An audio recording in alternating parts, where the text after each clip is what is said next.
Shri Ganesha Sharada Gurubhyo Namaha Ramaya Ramabhadraya Ramachandraya Vedhase Raghunathaya Nathaya Sitaya Pataye Namaha.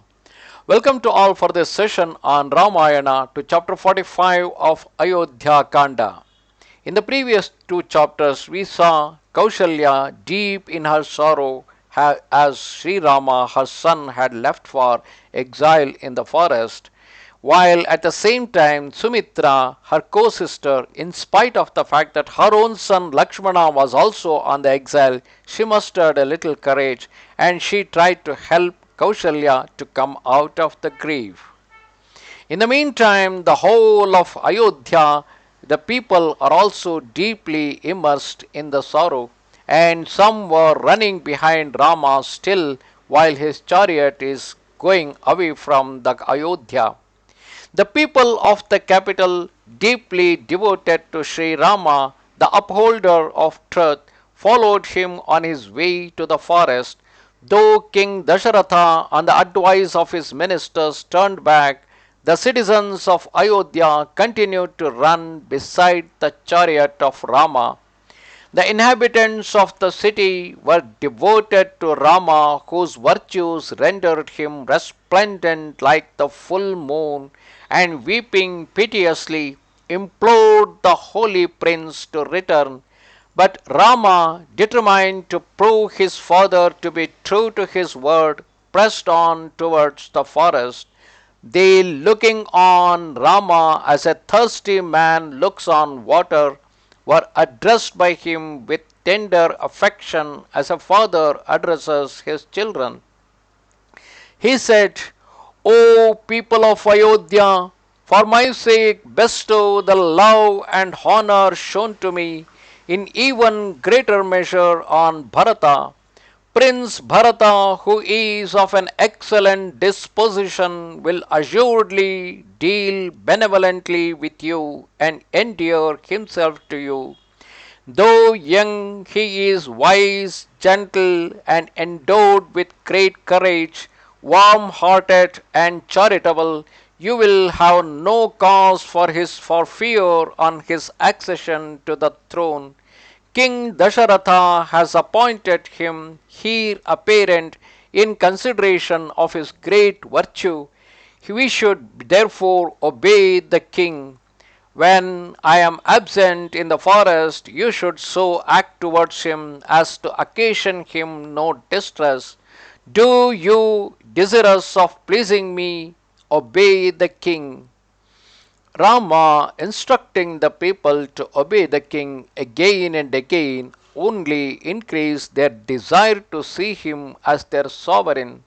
It appeared that Rama with Lakshmana drew the distressed and the weeping inhabitants of the city after them as if bound by a cord. Among the elders in age, wisdom, and austerity, the first, their heads trembling with advanced years, calling from a distance, they said, O you swift and excellent steeds, return, return, do not proceed further and favor Rama. All beings are endowed with perception, but you excel in the sense of hearing. They are addressing it to the steeds, the horses which are drawing the chariot. But you excel in the sense of hearing, therefore hear our entreaty and turn back. We know the heart of our master to be simple and gentle. We know him to be a hero firm in his vows.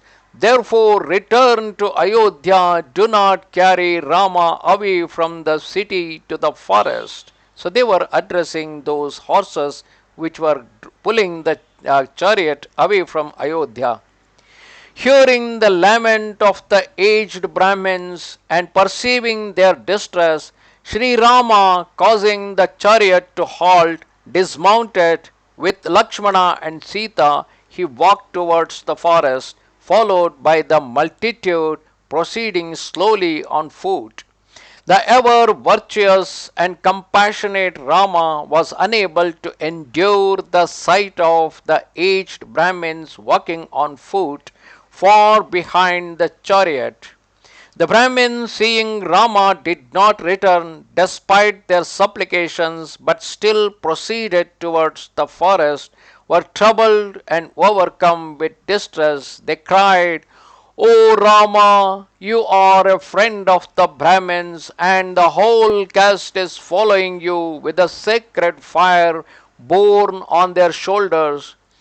See, we are carrying the holy canopies like autumn cloud obtained by us while observing the Vajapeya ceremony.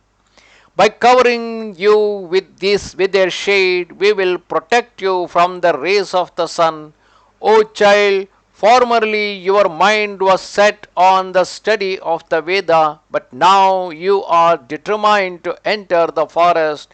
Our only well, the Veda, we have stored in your memory, and our consorts are at home, protected by their conjugal devotion. There is no cause for further reflection. We are determined to go with you. If you do not walk in the path of Dharma, who will follow it? O Rama, what more can be said? We whose heads are white like swan's down offer humble salutations to you.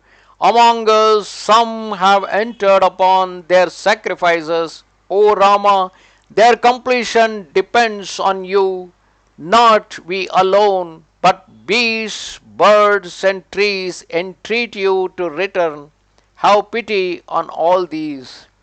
Trees desiring to follow you, prevented by their roots which penetrate deep into the earth, implore you not to depart.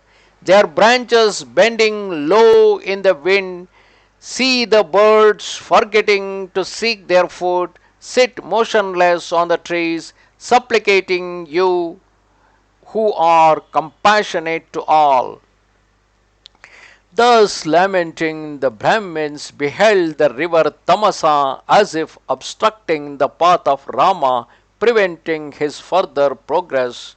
Then Sumantra, loosing the tired horses, let them roll on the ground to relieve their fatigue, and gave them to drink, causing them to bathe in the river, and allowing them to graze on the banks of Thamasa.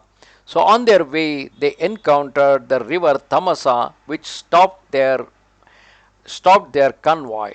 Thus ended chapter 45 of Ayodhya Kanda in Ramayana.